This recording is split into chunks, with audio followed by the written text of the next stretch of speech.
안녕하세요. 식당을 운영하고 있는 30대 여자입니다.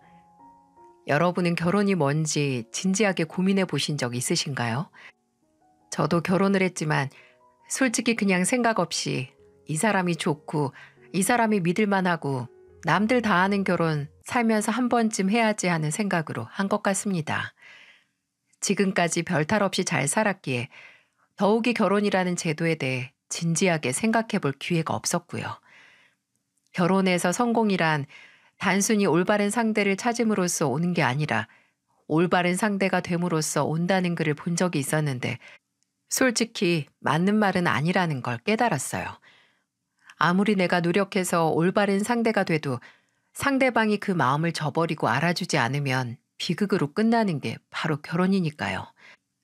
저는 이번에 결혼이 뭔지 또 가족이나 자식의 존재가 뭔지 생각해 보게 되는 사건이 제 앞에 터지고 말았습니다.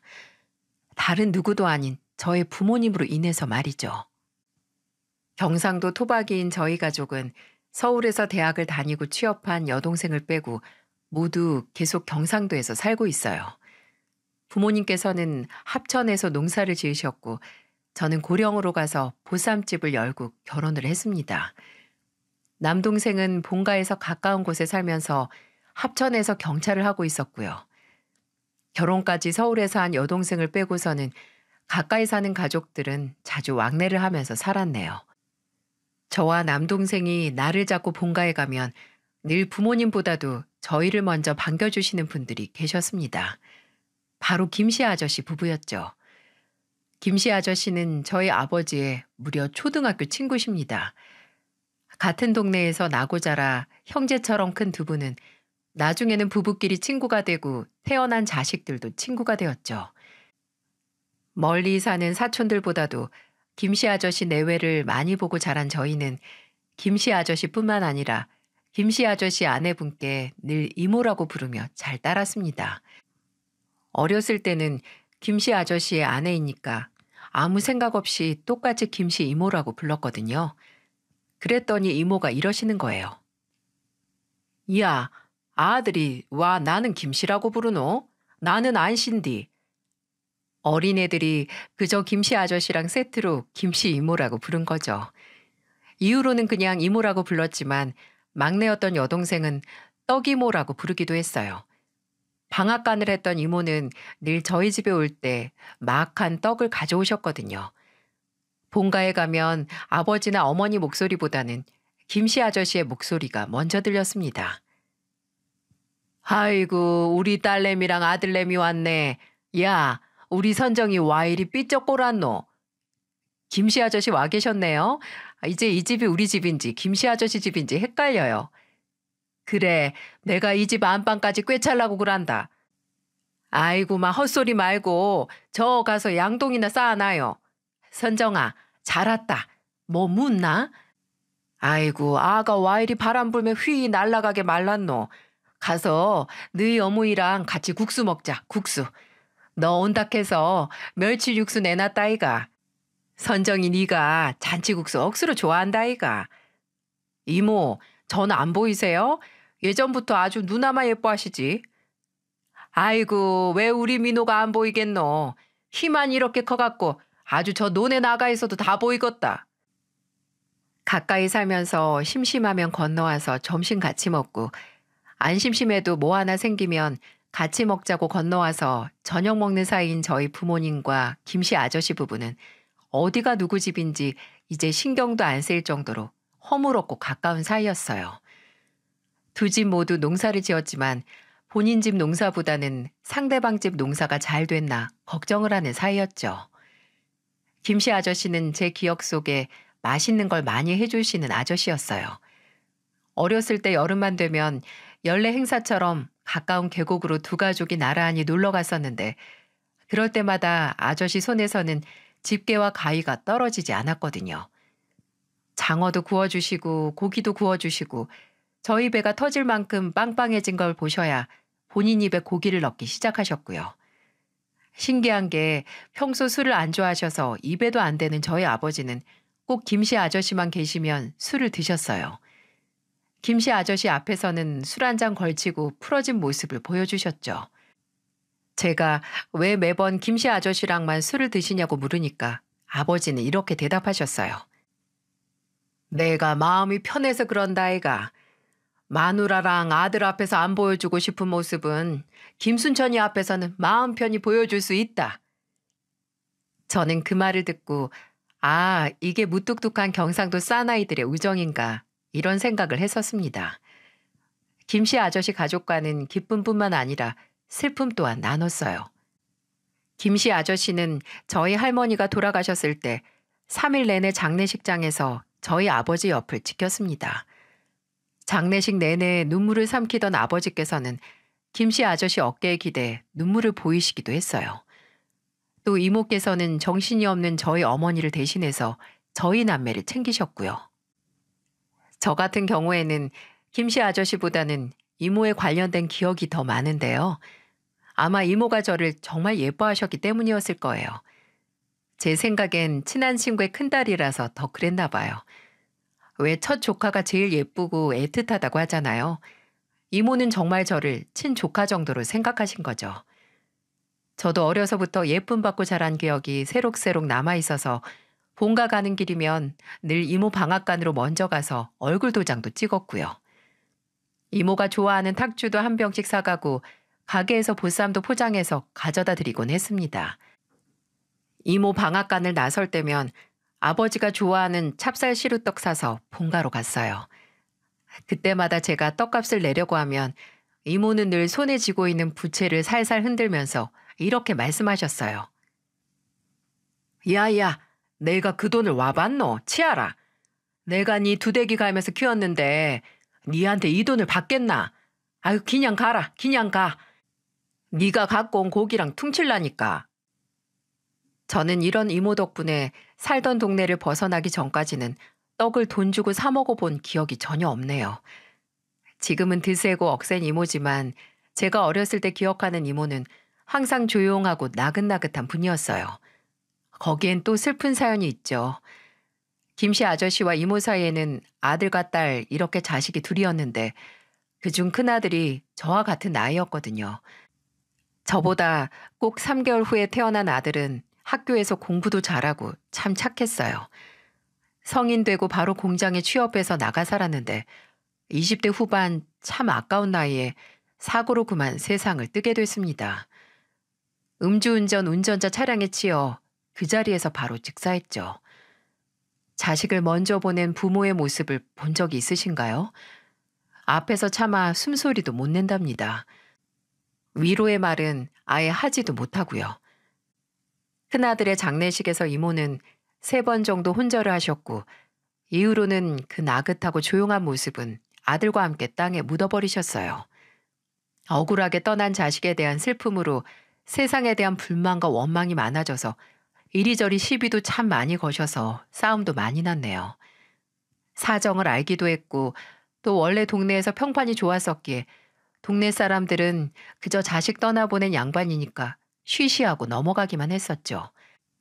그 후로 동네 싸움닭이 된 이모지만 저희한테만큼은 늘 다정하셨어요. 또 저를 더 애틋하게 여긴 게 먼저 떠난 아들과 같은 나이여서는 아닌가 싶습니다. 늘 그런 이모를 저희 가족은 안쓰럽게 생각했어요.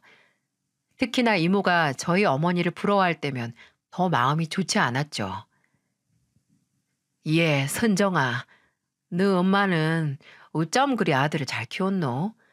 내는 네 엄마가 부러워 죽겠다. 큰딸은 요렇게럼 예뻐서 식당 사장님이제. 민호 금마는 경찰이제. 특히 희정이 가가 진짜 잘 컸다 아이가. 거기 어디고 서울 명문대 들어가가 그 힘든 대기업에도 다니고 의사 양반 만나서 잘 살고 있고 참말로 부러워 죽겠다 내가. 에이 이모는 혜숙이가 들으면 서운해하겠다. 혜숙이가 이모한테 얼마나 잘해요. 꽤 유명한 회사도 다니고 있잖아요. 회사 다니면 뭐하노? 타지 같다고 잘 오지도 않는 가스나 무가 이쁘다고. 혜숙이가 늘 저한테 연락해요. 가까이 있으니까 잘 좀 챙겨달라고 본인 몫까지. 혜숙이가 이모를 얼마나 생각 많이 하는데요. 하나 남은 딸이 멀리 살아서 늘 적적해하던 이모 옆은 저와 제 남동생이 채워줬어요.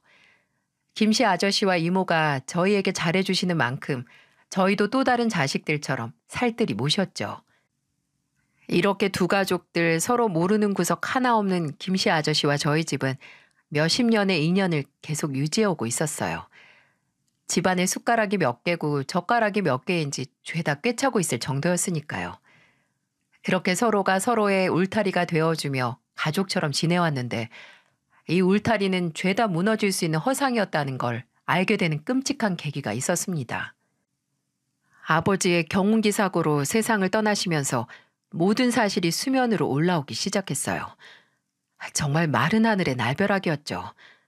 아니, 아직 경운기는 한 손으로도 끄떡없이 운전하시던 아버지가 경운기를 타고 가다 사고가 나다니 정말 믿을 수가 없었어요. 한창 저녁 장사를 하던 저는 남동생의 연락을 받고 급히 본가로 달려갔습니다. 아버지가 경운기 사고가 났다는 말에 두 손이 벌벌 떨렸죠. 손님이 있는 식당은 그냥 문을 닫을 수 없어 비번이었던 남편에게 연락을 해서 가게 마감을 하고 합천으로 오라고 했어요. 서울에 있는 여동생에게 연락을 넣고 본가에 도착했을 때는 말 그대로 초상집이 따로 없었어요. 적막한 집에 남동생 하나만 있었네요. 야, 민호야. 아, 누나 왔나? 어떻게 된 거야? 엄마는? 엄마는 병원에 갔지. 나도 누나랑 같이 가려고 기다리고 있었다. 아버지 사고 난 현장도 보고 오고. 야, 근데 경운기 사고가 갑자기 왜 나? 아버지가 그 경운기를 몇 년을 몰았는데 뭐 누가 친 거야? 아버지가 술을 드신 것 같다. 술 먹고 탔다가 언덕 아래로 떨어져서 경운기에 깔려있는 것 동네 사람이 발견해서 신고했다. 미치겠네. 왜 술을 먹고 거길 타는데? 이게 다 무슨 소린가요? 술을 잘 드시지도 않은 양반이 왜 갑자기 술을 먹고 심지어 경운기에 올라타 운전할 생각을 한 건지 도무지 이해가 가지 않더라고요. 술을 드시고 탔다고? 아니, 누구랑 어떻게 드신 건데? 김씨 아저씨 아니야? 아버지는 김씨 아저씨하고만 술 드시잖아.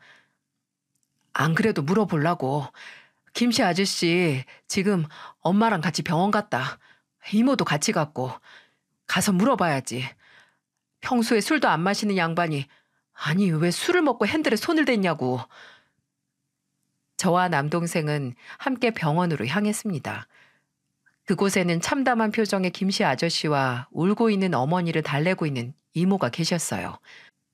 도착한 저와 남동생은 어머니를 붙잡고 울고 김씨 아저씨에게서 의사의 말을 전달받았어요. 아휴, 너희 아버지 경운기 밑에 오래 깔려 있었다고 한다. 거긴 왜 타갖고 이리 허무하게 가노? 아저씨, 혹시 저희 아버지랑 같이 술 드셨어요? 술? 그래, 묻기는 묵었지. 너희 아버지가 대낮부터 집에 와가 한잔 했다. 그런데 취할 정도도 아니고 진짜 입술만 딱 담근 정도인데 어서 더 먹고 탔는지 내가 알 리가 있나? 아저씨 댁에 가셨을 때 경운기를 타고 가신 거예요? 아니다. 거서 여기까지 얼마나 걸린다고. 그냥 걸어왔던 것 같은데. 저는 아버지의 급작스런 죽음에도 계속 머릿속을 맴도는 의문을 떨칠 수가 없었어요. 엄마, 그럼 아버지가 집으로 돌아오셔서 경운기를 끌고 나가신 거예요? 아이고, 나도 모른다. 그 양반 언제 들어왔다 나갔는지 집 안으로는 들어오지도 않고 그냥 끌고 나간 것 같은데 내는 그때 뒤뜰에 나가 있어서 소리도 못 들었다. 어머니는 눈물이 가득한 얼굴로 아버지의 마지막 모습을 더듬어 기억해 보셨지만 제대로 기억하지도 못하셨어요. 어머니는 끝내 울다가 기력이 다 떨어지셨는지 제대로 거동도 못하셨고요. 선정아, 너그 엄마 이대로는 안 되겠다. 내가 집에 데리고 가서 좀에 쉬게 할 테니까 너희들이 여기서 아버지 옆 좀 지켜라. 이모는 어머니를 모시고 잠시 본가로 내려가셨어요. 장례식 절차 전에 먼저 쉬고 오는 게 낫다고 판단을 하신 거죠. 그렇게 병원에는 저와 남동생 김씨 아저씨만 남게 됐습니다. 김씨 아저씨는 저희 조부모님이 계신 산소를 얘기하시며 아버지도 거기 모셔야겠다는 말을 하셨어요. 남동생은 일단 의사에게 아버지가 입고 계셨던 옷가지라도 받아와야겠다고 했습니다.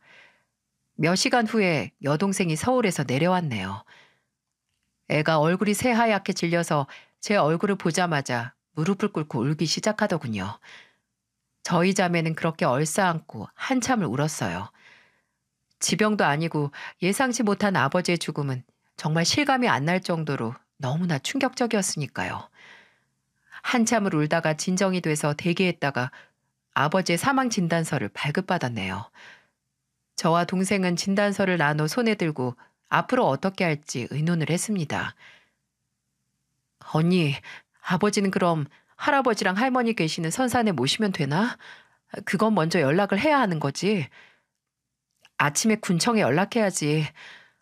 엄마는 어떻게 하시나? 농사 젓고 우리 집에서 같이 살자고 하면 들으시려나? 언니가 모시고 살게? 그럼 형부는? 이건 예전에 얘기 끝났어. 둘 중에 한 분 돌아가시면 모시고 오기로. 집도 가까우니까. 그렇다고 너나 민호가 모시고 살 수는 없잖아. 민호걔는 아직 결혼도 안 했고 너는 너무 멀리 사니까.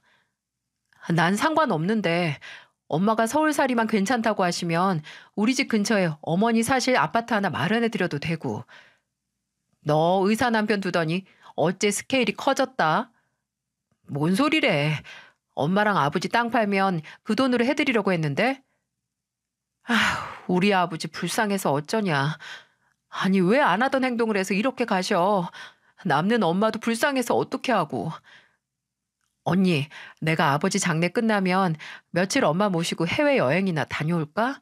아버지 생각 안 나는 데서 바람 좀 쐬면 여러모로 도움되지 않을까 싶어서.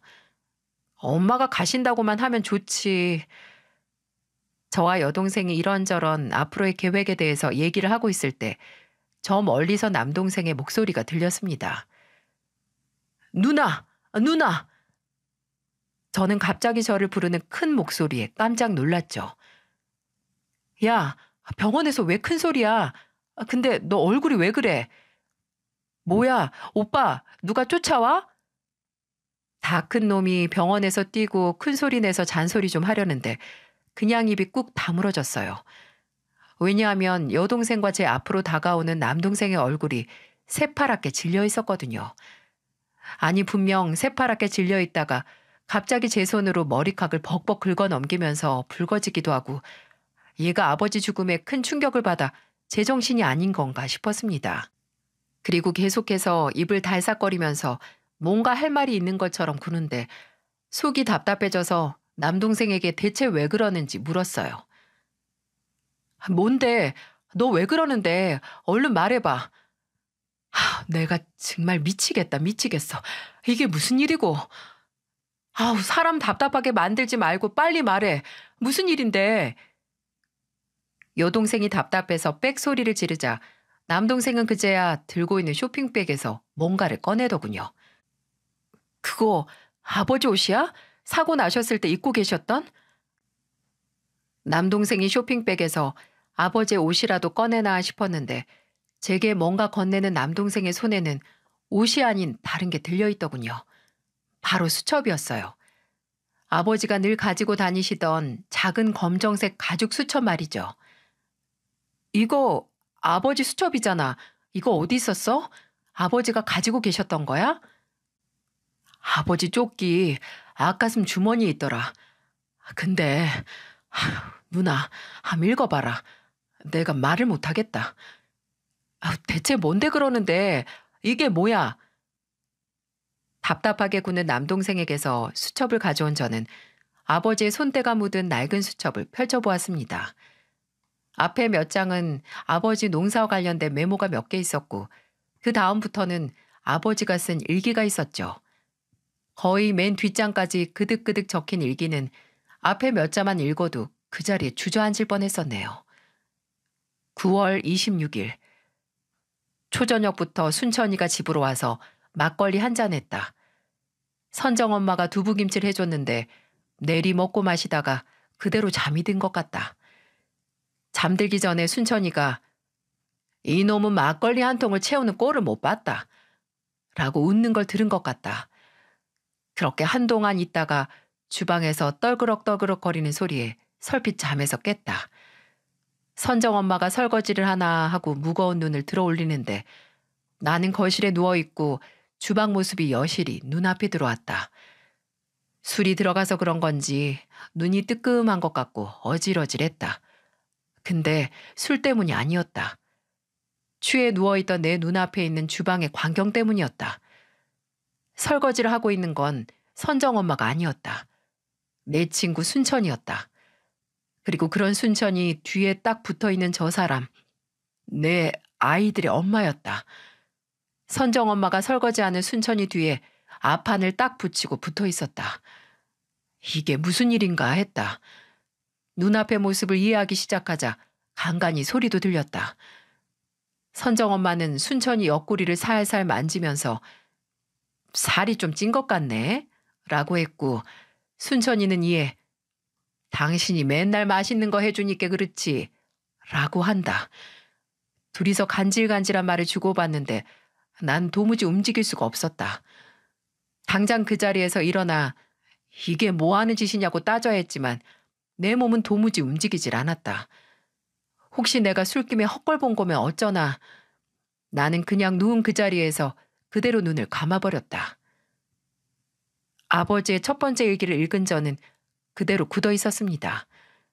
제 옆에서 함께 읽은 여동생도 미동도 아니 숨소리조차 들리지 않았어요. 지금 제가 읽은 이게 대체 뭐죠? 이건 몇 번은 봐온 아버지의 수첩이고 이 필체도 분명 아버지 건데 저는 그대로 얼굴만 들어서 앞에 있는 남동생을 보며 침을 한번 삼켰습니다. 그리고 이게 뭔데? 아버지가 엄마를 의심했던 거야? 아니 그것보다 이게 진짜야? 아버지가 술 먹고 꿈꾼 게 아니라? 이거 첫 일기가 거의 10년 전이잖아. 누나 더 읽어봐라. 더 있다. 아버지가 이 뒤로. 저는 말을 잇지 못하는 남동생을 뒤로하고 수첩을 넘기기 시작했어요. 며칠 간격으로 써진 일기는 죄다 아버지가 쓴 어머니의 불륜, 네, 어머니의 불륜일지나 다름없었어요.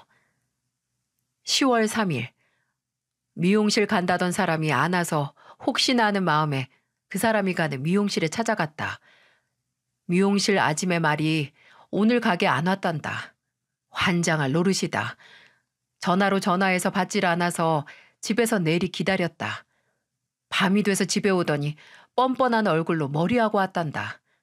매일 가는 그 집으로 갔냐고 물으니 거길 가지 요 조그만 동네 어딜 가냐고 하더라. 계속 안 좋은 생각이 들어 큰일이다. 10월 14일 오늘은 큰 마음 먹고 외출한다던 선정엄마의 뒤를 쫓아갔다. 그 사람 앞에서 내 친구랑 바람났냐고 물을 수가 없다. 앞에서는 차마 입이 안 떨어진다. 내 눈으로 확인해야겠다 싶어서 미행을 했다. 선정엄마는 버스를 타고 한참을 가다 생전 처음 와보는 동네에 내리더라. 골목으로 들어가 어느 건물로 들어가길래 따라가 보니 아뿔싸 다방이다 다방. 친구 모임을 이렇게 으슥한 다방에서 하나 이런 생각을 하고 있는데 선정엄마가 나비처럼 하늘하늘 날아가 앉는 곳은 먼저 와서 기다리고 있던 내 친구 순천이의 옆자리였다. 순천이는 먼저 와서 그 다방에서 선정엄마를 기다리고 있었던 거다. 이제 더 이상 부정할 수 없게 됐다. 사이좋게 나란히 앉아 팔짱을 낀 두 사람을 보며 생각했다. 내 마누라와 나의 가장 친한 친구가 바람을 피우고 있다. 11월 30일 점심때부터 외출한 선정엄마도 순천이도 연락이 안 돼서 하루 종일 속이 타들어갔다. 둘 다 연락이 안 되는 날에 나는 이렇게 집에서 속만 끓이고 있다. 처량하다. 이해할 수가 없다. 다른 사람도 아니고 순천이가, 내 마누라가 순천이랑 땅 사기 당했을 때 단 한 번의 고민도 하지 않고 대뜸 본인 통장을 쥐어준 게 바로 순천이다.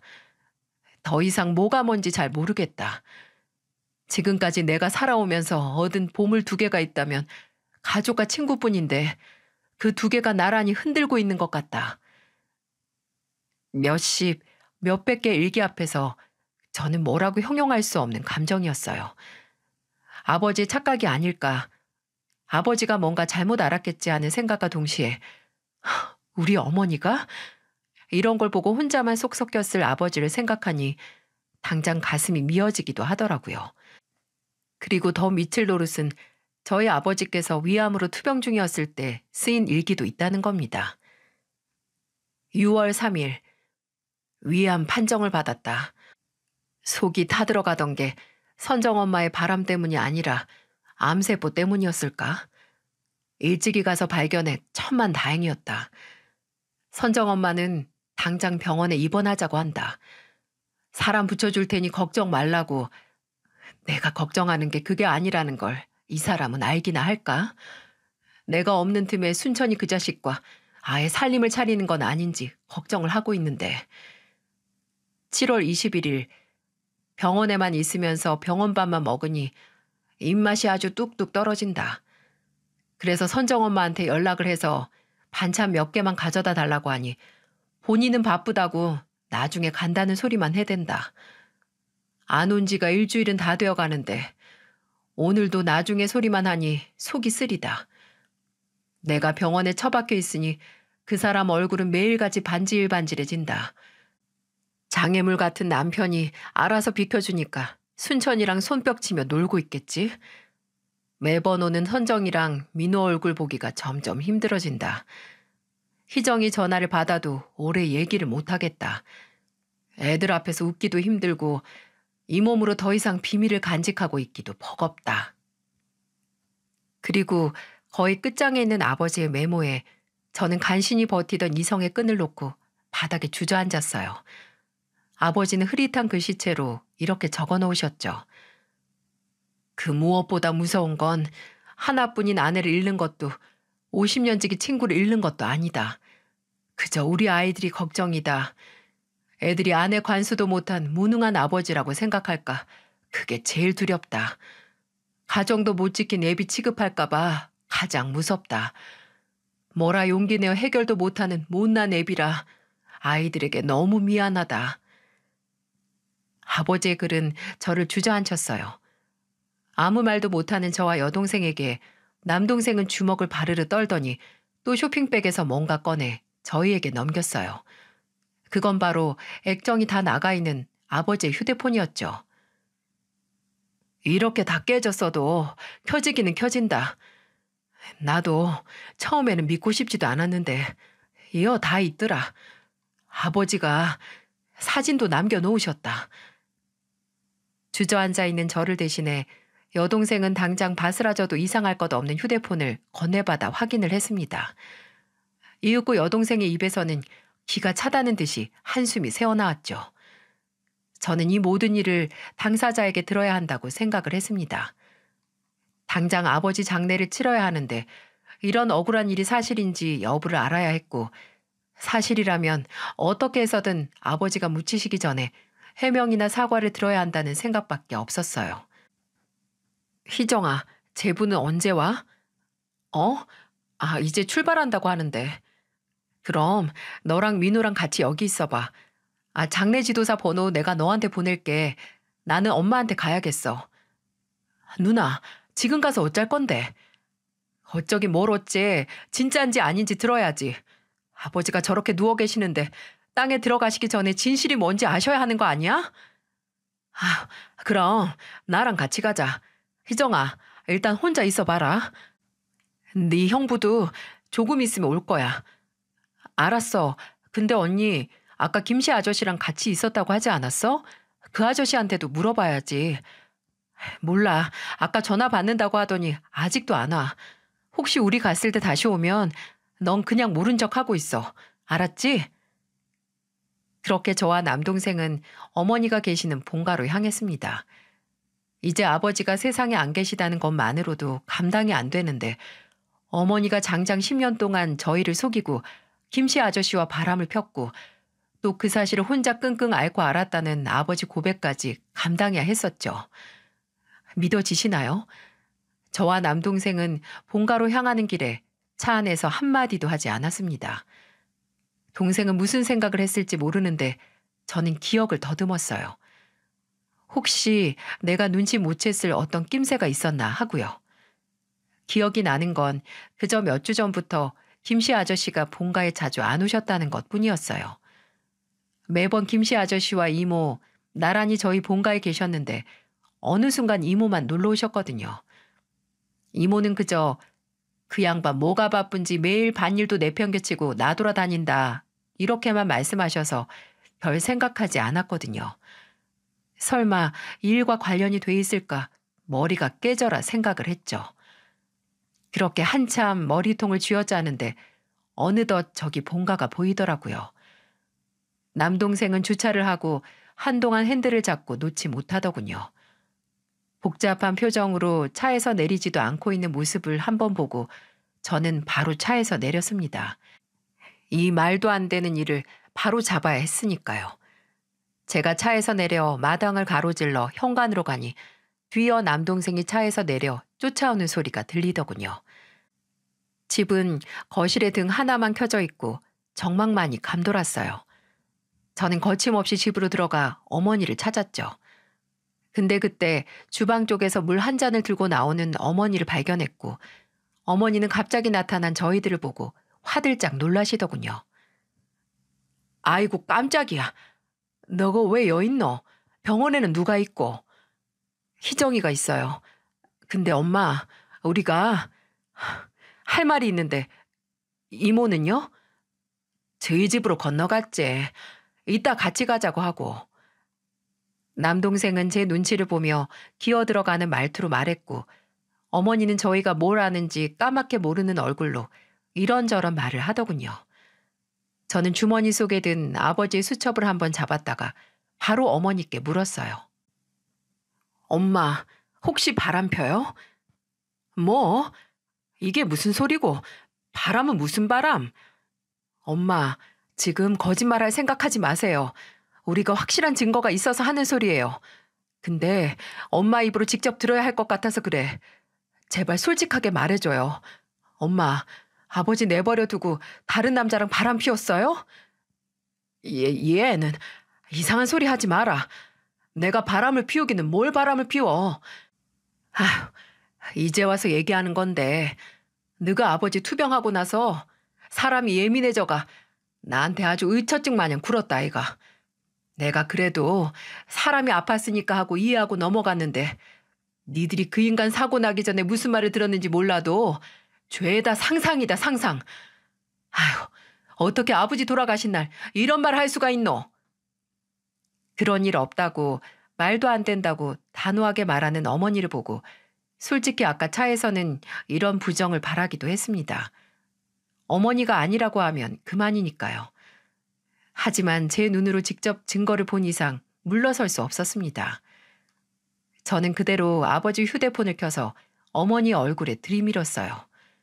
아버지가 직접 찍은 둘이 팔짱을 끼고 몸을 밀착시키고 있는 어머니와 김씨 아저씨의 모습을 말이죠. 눈을 가느다랗게 뜨고 먼지 보는 어머니는 그대로 입을 손으로 틀어막고 놀라시더군요. 그리고 한탄처럼 언제 저런 걸 찍었어 하고는 눈만 도르르 굴렸습니다. 그걸 본 남동생이 이렇게 말했어요. 어머니, 대체 어떻게 그러실 수 있어요?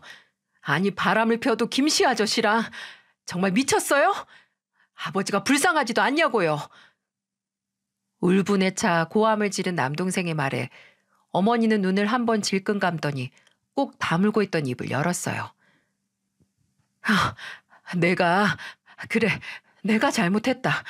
나도 정말 너무 힘들어서 그랬다. 너희 아버지 암 걸리고 병원에 있을 때 그거 뒤치다거리 하느라고 몸도 마음도 이 엄마가 많이 지쳤어. 그때 도움 준 게 김씨 그 양반이다. 내가 무슨 힘이 있나. 힘들 때 옆에서 잘해주는 사람한테 마음이 조금 기울어지지. 근데 그게 다다. 진짜 잠깐 만나고 말았다. 참말이다. 저는 그렇게 말하는 어머니 앞에 이번에는 아버지의 수첩을 들어보이며 이렇게 말했어요. 진짜 엄마 끝까지 거짓말이네요. 여기까지 와서 우리한테 어쩜 이러실 수 있어요? 엄마, 김씨 아저씨랑 만난 지 거의 10년이 다 돼가잖아요. 아버지 위안 판정받기 훨씬 전에 아버지 일기에 다 있어요. 그리고 여기 사진 찍힌 날짜도 한 달 전 것도 있어요. 한 달 전. 어머니, 너무하신 거 아니에요? 아버지가 어머니한테 뭘 못했어요. 친구라곤 하나밖에 없고 술도 안 좋아하는 양반이 늘 가족들하고 붙어서 가족들만 보고 살았는데 근데 그 하나뿐인 친구랑 바람이 나요? 너희는 이 문제를 지금 이렇게 꺼내야겠나? 아버지 돌아가신 날? 이 애미가 얼마나 힘들지 생각도 안 하고 그저 니들 술 먹고 사고 내서 죽은 아버지만 불쌍하다 이거가. 남동생과 제가 한 번에 몰아붙이자 이제 변명할 생각도 하지 않으시는지 눈에 핏발을 세우고 소리를 지르는 어머니. 정말 기함을 했습니다. 이제 아버지도 안 계시니 걸릴 것도 없다는 생각이었을까요? 저는 어머니의 마지막 말을 듣고 넌지시 물었습니다. 엄마, 아버지 술 먹고 경운기 끌고 나가는 거 봤어요? 못 봤어요? 엄마랑 바람난 김씨 아저씨랑 술 마시고 경운기 끌고 나갔는데 그거 봤냐고요? 못 봤냐고요? 제 물음의 집안은 한순간의 정막만 감돌았습니다. 남동생은 숨죽여 어머니의 대답을 기다렸고 어머니는 21번 꼴딱 삼키더니 메마른 입술을 열었죠. 못 봤어. 그 양반 집에 들어온 건 봤는데 난 술 마신지 몰랐다. 술 냄새도 안 났고 얼굴도 멀쩡해 보였다니까. 그냥 나 한번 빤히 보더니 그대로 나가는데 내가 그걸 어떻게 아노? 머리가 띵 하고 울렸습니다. 본인의 아내와 바람난 친구와 술을 먹고 집에 와서 바람난 아내를 한 번 보고 나간 아버지의 마음이 이루 말할 수 없을 정도로 제게 밀려 들어오는 기분이었어요. 그 절망감과 비참함, 저는 참지 못하고 어머니에게 소리를 질렀어요. 어머니가 아버지 죽인 거예요. 어머니가 그 인간이랑 바람만 안 났어도 우리 아버지 그렇게 허무하게 가진 않았어. 이제 우린 고아나 마찬가지예요. 하나뿐인 아버지 그렇게 가시고 10년간 가족들 속여가며 딴 남자 만난 어머니는 없는 걸로 할 테니까. 선정아, 내 이름 부르지도 마. 그리고 어머니, 아니 당신이랑 그 인간 둘 다 우리 아버지 장례식에 얼굴 비칠 생각도 하지 마. 오면 바로 내가 세상에 있는 창피는 다 주고 쫓아낼 테니까. 일말의 염치가 남았으면 그 꼴도 보기 싫은 더러운 낯짝 보이지도 마. 알아들어? 저는 그대로 집을 나왔습니다. 남동생도 바로 저를 쫓아나와 운전대를 잡았죠. 저희는 바로 병원으로 향했고 저희 둘의 마음은 갈기갈기 찢겨 있었어요. 그저 혼자 외롭게 타들어간 속이 아물 새도 없이 눈 감고 있는 아버지 생각만 났네요. 병원에 도착하자 제 남편과 제부 그리고 장례 지도사가 와 있었어요. 저희는 바로 아버지의 장례식을 시작했습니다. 조용히 무슨 일이 있었냐 묻는 여동생에게 남동생은 아버지 일기에 나온 게 모두 진실이고 앞으로 어머니를 없는 사람 취급할 거라고 했죠. 여동생은 그 말을 듣고 참담한 표정으로 고개를 끄덕였어요. 새벽에 장례식은 시작됐습니다. 친지들에게 연락을 돌리고 빈소를 마련하면서 내내 끔찍한 두통에 시달렸어요. 그 새벽에 먼 곳까지 오는 사람들은 가까이 사는 친지들과 동네 사람들이 전부였죠. 빈소를 방문한 조문객들은 하나같이 저의 어머니를 찾더라고요. 그도 그럴 것이 사이가 소원한 것도 아닌 부부가 배우자의 장례식 자리를 지키고 있지 않으니 이상해 보이긴 했을 거예요. 저희 셋은 그 물음에 아무 말도 하지 않고 그저 말을 돌릴 뿐이었습니다. 그때는 어머니에 대한 얘기는 전혀 입에 담고 싶지 않았어요. 그렇게 점점 시간이 가면서 빈소 조문객이 늘어나기 시작했어요. 온 동네 사람이 다 모인 것 같았죠. 새삼 저희 아버지가 얼마나 괜찮은 분이셨는지 실감하게 됐었네요. 근데 끝까지 그런 취급을 받고 혼자 그런 아픔을 감춘 상태에서 가시다니 정말 아버지 영정사진을 바라보지 못하겠더라고요. 빈소가 사람으로 반쯤 차갈 때쯤 저를 다급하게 부르는 남동생의 목소리가 들렸습니다. 누나, 저기. 육개장을 퍼담다가 남동생이 턱짓을 한 곳으로 눈을 돌리니 그곳에는 다시는 보고 싶지 않은 인간 두 명이 떡하니 신발장 앞에 서 있더군요. 바로 어머니와 김씨 아저씨, 그리고 이모와 이모딸 혜숙이까지 4명이 나란히 들어오는데 제 눈에는 그저 그 2명, 어머니와 김씨 아저씨 2명만 들어왔어요. 제가 그 2명에게서 눈을 떼지 못하고 있으니 남동생은 귓가에 대고 작게 물었습니다. 어쩔 거야? 어쩌긴 뭘 어째, 쫓아내야지. 저는 손에 육개장이 묻은 국자를 든 채로 빈소 입구로 향했어요. 어머니는 왜 이제 오냐고 다가와서 묻는 친척들과 동네 사람들에게 뭐라 말을 하고 있었죠. 저는 그대로 나란히 서 있는 김씨 아저씨와 어머니 사이로 제가 든 국자를 던졌습니다. 엄마야, 이게 뭐고? 선정아, 이게 뭐 하는 기고? 언니. 제가 던진 국자 때문에 한순간 장례식장은 고요해졌습니다. 그대로 바닥에 떨어진 국자만 요란한 소리를 낼 뿐이었죠.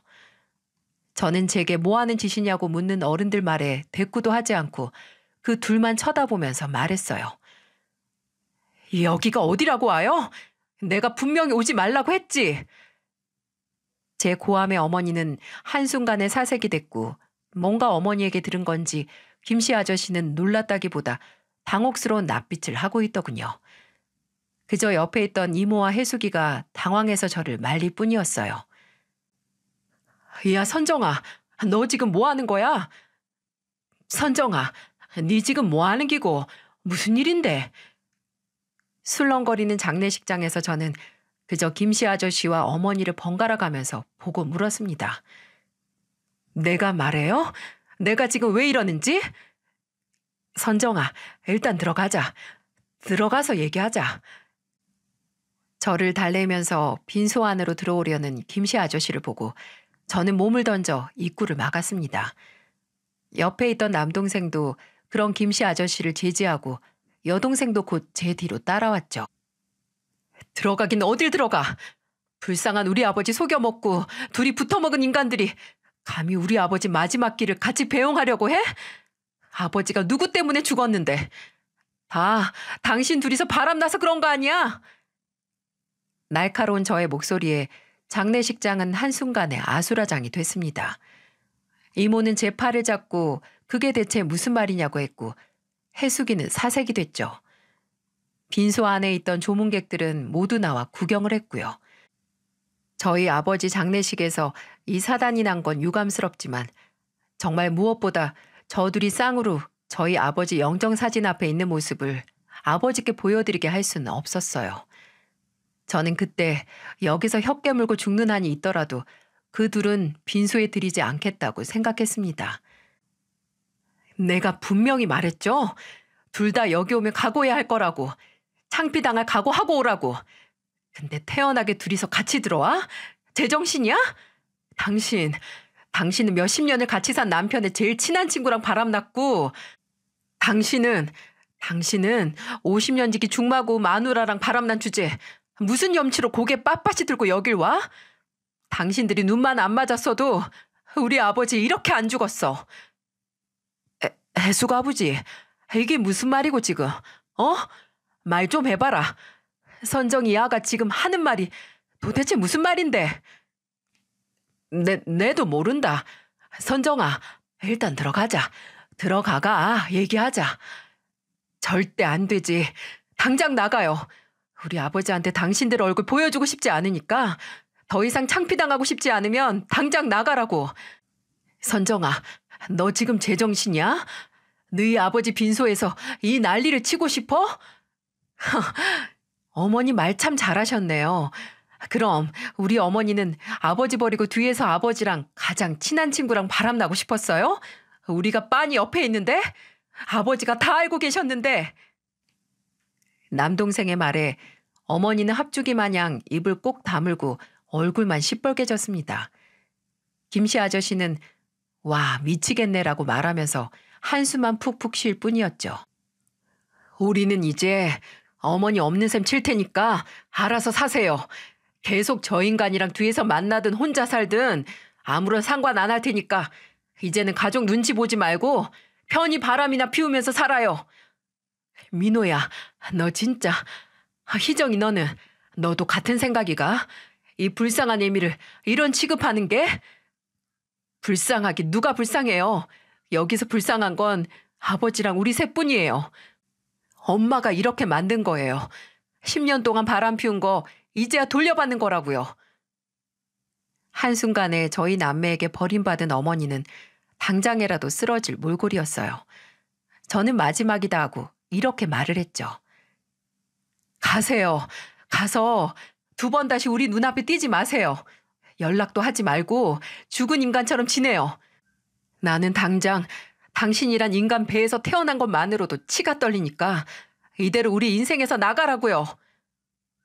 분이 풀리지 않아 부들부들 떠는 저를 보고 어머니는 그대로 고개를 떨구더니 휘청거리면서 장례식 건물을 나갔습니다. 그 뒤를 김씨 아저씨가 눈치를 살살 보면서 따라갔네요. 더러운 인간들. 근데 그때 제 눈에 이모와 해숙이가 들어왔어요. 이모는 등을 보이며 나가는 김씨 아저씨를 보고 굳어 있으셨어요. 해숙이가 뭔지 모를 표정으로 저를 한번 보더니 이모를 감싸 안고 나가더라고요. 참, 내가 못할 짓을 했구나 하는 생각이 들더군요. 저는 남편과 제부가 소란스러워진 빈소를 정리하고 있을 때 동생들 손을 잡고 아버지 영정사진 앞으로 갔습니다. 그리고 천천히 무릎을 꿇었어요. 인자하게 웃고 있는 아버지 사진 앞에서 저는 벌벌 떨리는 목소리로 말했습니다. 아버지 정말 죄송해요. 근데 정말 이렇게 안 하면 우리 아버지 억울해서 눈도 못 감으실까 봐 무서워서 그랬어요. 불쌍한 우리 아버지 정말 죄송해요. 지금까지 아버지 상처도 모르고 이 못난 자식들이라서 정말로 죄송해요. 저는 제대로 말도 못하다가 넘어가는 소리를 내며 엎어져 울었고 남동생과 여동생은 그런 저를 보다 제 옆에 함께 무릎을 꿇었습니다. 저희 남매는 그렇게 눈먼 장님 마냥 아버지의 심정을 몰랐던 걸 한참 무릎 꿇고 빌었네요. 저희 아버지께서 이런 못난 남매를 용서해 주셨을까요? 남은 장례식 동안 어떻게 눈을 뜨고 있는지 모르겠습니다. 입관식에서 몸에 있는 수분이 다 빠져나가라 울고 그 후에는 껍데기만 남은 것처럼 이리저리 움직이기만 했죠. 나중에 남편이 당신이 그때 어떻게 버텼는지 아직도 모르겠다고 하더군요. 물도 잘 마시지 않았거든요. 아버지를 선산에 모시고 나서야 제 5살 난 아들이 미음을 퍼서 넣어주길래 뭘 먹기 시작했어요. 저도 남동생도 또 여동생도 한동안 제정신이 아니었어요. 남동생은 어머니가 안 계실 때 아버지 물건을 몇 개 정리해 가지고 와서 저와 여동생에게 보여줬어요. 그리고 버릴 건 버리고 태울 건 태우고 또 간직할 건 간직해서 처리했죠. 마음 같아서는 어머니를 아버지와 서류상 남남의 관계로 만들고 싶었지만 아버지가 돌아가신 마당에 불가능한 일이었습니다. 아직도 그걸 하지 못했다는 것 때문에 자다가도 벌떡 일어나네요. 친척들에게서는 대체 무슨 일이냐고, 이렇게 어머니랑 안 보고 살 거냐고 연락이 지금도 온답니다. 저는 우리 가족 일이니까 우리가 알아서 할 거라고 말만 했네요. 어머니는 몇 번 저희에게 연락을 해왔습니다. 저희 남매가 다 차단을 해서 연락을 받지 않자 제일 만만한 제가 아는 식당까지 찾아오셨네요. 저는 동네뿐만 아니라 경상도 전체에서 얼굴도 들고 다니지 못하고 싶냐고 했고 어머니는 말 한마디 떼지 못하고 갔습니다. 아버지 장례식에서 그 난리를 치고 후회하지 않겠다 다짐했는데 단 한 가지 제가 후회하는 점은 바로 이모와 해숙이 앞에서 그 꼴을 보였다는 거였어요. 저는 몇 날 며칠을 고민하다 해숙이에게 미안하다는 메시지를 보냈습니다. 내가 당장 우리 가족만 생각해서 그랬다고, 너와 이모에게도 상처를 줘서 너무 미안하다고 말이죠. 그리고 하루 뒤에 해숙이에게 연락이 왔더군요. 한번 얼굴 보자고 말이죠. 저는 곧바로 나를 잡자고 했고 그렇게 만난 해숙이는 퀭한 얼굴로 나타났어요. 그걸 보고 더 죄책감이 들었었네요. 저는 그런 해숙이 앞에서 어렵게 입을 뗐습니다. 잘 지냈어? 이런 말 묻는 것도 이상하다. 그치? 그러네. 너나 나나 제대로 지냈을 리가 없는데. 미안해. 그날 그런 모습 보여서 너랑 이모가 무슨 잘못이 있다고. 특히 이모한테는 그렇게 전하면 안 됐는데. 그래, 그렇게 전하면 안 되지. 우리 엄마가 널 얼마나 예뻐했는데. 정말 미안하다. 근데 지금은 알게 해줘서 고마워하고 있어. 어? 사실 엄마도 몇 달 전부터 이상하다고 생각하셨대. 아버지가 몇 날 며칠 집을 비우기도 하셨거든. 일도 통 안 하시고. 그래서 그냥 기우다 하고 불안하게만 생각하셨는데 그 불안을 네가 깨준 거지. 아휴, 진짜 내가 그랬으면 안 됐는데 이모한테 정말 죄송하다고 전해줘. 내가 당장 이모를 찾아뵐 낯도 없다. 우리 엄마는 너희 남매 걱정하시더라. 그래, 이모라면 그러고도 남지. 정말 이모답다. 우리 엄마, 아빠랑 이혼하신대. 뭐? 정말? 어, 내가 설득하긴 했지만, 뭐 마지막 결정은 엄마가 하셨지. 아버지는 울고불고 매달리는데, 어머니가 이제 완강하셔. 야, 그래도 좋겠다. 우린 이제 부모님 이혼시키고 싶어도 못하는데. 그것도 그렇네. 아휴, 진짜 어쩌다가 이렇게 됐을까? 그러게, 어쩌다가 이 지경까지 왔네. 너희 가족하고는 늘 좋은 기억뿐이었는데. 나중에 혜숙이에게 듣기로는 김씨 아저씨와 저희 어머니하고는 완전 끝난 것 같다고 하더라고요. 김씨 아저씨가 정말 끝났다고 제발 용서해달라고 하면서 이혼 과정 내내 끝까지 매달렸다고 하니까요. 왜 가정을 파탄내는 불륜 당사자들이 그 유난을 떨면서 만났다가 영원히 둘이 행복하게 사는 결말을 본 적이 없을까요? 그저 지들 가정만 다 망가뜨려 놓고 지들도 돌아서잖아요. 그리 애절한 세계의 사랑이면 끝까지 가던가요. 여동생은 변호사를 선임해서 아버지 땅과 재산도 어머니에게서 죄다 뺏어오자고 합니다. 근데 그 재산이라는 것도 제가 알기론 얼마 되지도 않고 땅도 혼자 농사를 짓지 못한 어머니가 팔아야 할 땅이니까 그냥 내버려 두자고 했어요. 이혼한 사이도 아닌데 그 재산을 다 가져오기도 힘들다고 했는데 여동생은 어떻게 해서든 가져오자고 이를 부득부득 갈았죠. 근데 앞으로 자식 3명한테 아무런 도움도 못 받고 살 건데 그 정도 재산은 있어야 살지 않겠어요? 여동생은 끝까지 우겼지만 저와 남동생이 반대해서 끝내 포기했네요.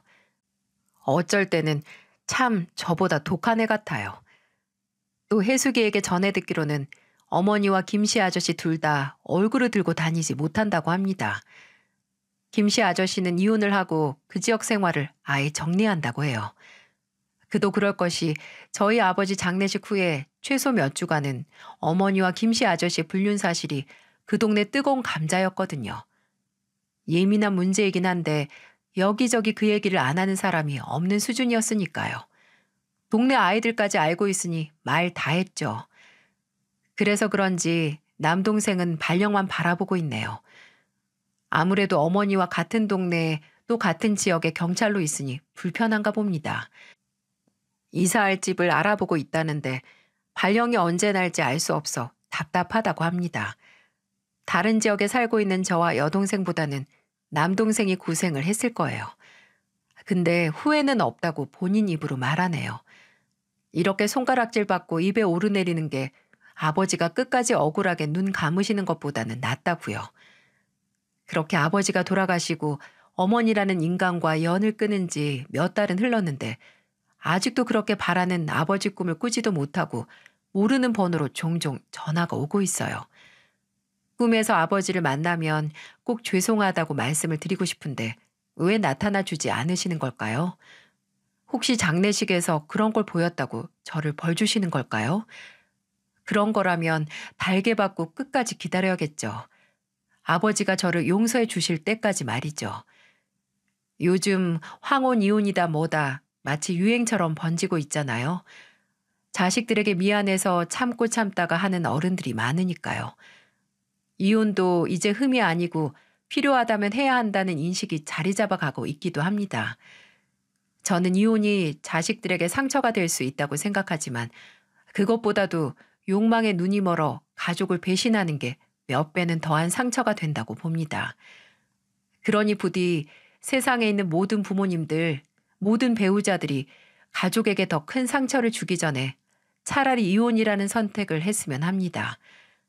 제발 일을 다 저지른 후에 걸리지 말고 차라리 본인의 마음을 빠르게 알아차리고 이혼을 했으면 좋겠네요. 본인 마음도 모르고 이리저리 놀다 끝내 걸려서 몇 배로 부풀어진 상처를 가족에게 주시지 말고요. 부모라면 자식과 가족에게 책임이 있는 사람이라면 부디 제대로 된 선택을 하시길 바랍니다.